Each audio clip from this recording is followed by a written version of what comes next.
আচ্ছা বাচ্চারা, তোমাদের যদি আমি প্রশ্ন করি গতকাল যে তোমাদের পাড়াতে একটা ফুটবল ম্যাচ ছিল, সেখানে কতজন দর্শক এসেছিলেন? তোমরা বলবে ম্যাডাম আমরা তো গুনিনি। অর্থাৎ তোমাদের কাছে এই দর্শক সংখ্যার মান এটি একটি অজানা রাশি, অর্থাৎ অজ্ঞাত। এই অজ্ঞাত রাশির ধারণা দিতে গেলেই আমাদের বীজগাণিতিক সংখ্যার বিষয়টি আসছে। এতদিন আমরা যা সংখ্যা পড়েছি সবই পাটিগাণিতিক সংখ্যা, অর্থাৎ 1, 2, 3, 4 ইত্যাদি। এখন বীজগাণিতিক সংখ্যার ধারণা দিতে গেলে আমাদের ইংরেজি বর্ণমালার সহায়তা নিতে হবে।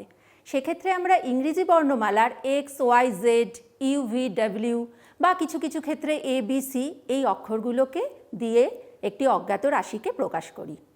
এবার আমি যদি তোমাদের প্রশ্ন করি একটি যে কোনো সংখ্যার সাথে 5 যোগ করো, তোমরা বলবে ম্যাডাম আমরা তো সংখ্যাটা জানি না।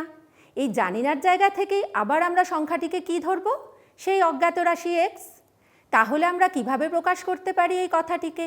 এক্স প্লাস 5, যেখানে এক্স হলো একটি চলরাশি। কেন চলরাশি? কারণ এক একজন এক একটি সংখ্যা ধরতে পারে, অর্থাৎ এক্সের মান পরিবর্তনশীল। আর 5 যে সংখ্যাটি নিয়েছি সেটার মান তো সবসময়ই 5, অর্থাৎ নির্দিষ্ট। একে আমরা বলবো ধ্রুবক। এইভাবে দুটি বা দুয়ের বেশি বীজগাণিতিক সংখ্যা এবং পাটিগণিতিক সংখ্যা যোগ, বিয়োগ, গুণ, ভাগ পাশাপাশি বসিয়ে যখন আমরা লিখি তাকেই বলা হয় বীজগাণিতিক সংখ্যামালা। এইভাবে আমরা আজকে শিখলাম বীজগাণিতিক সংখ্যামালা কাকে বলে, চলরাশি কাকে বলে এবং ধ্রুবক কাকে বলে। পরবর্তী ক্লাসে আমরা শিখব এদের মধ্যে কিভাবে যোগ, বিয়োগ, গুণ, ভাগ করা যায়।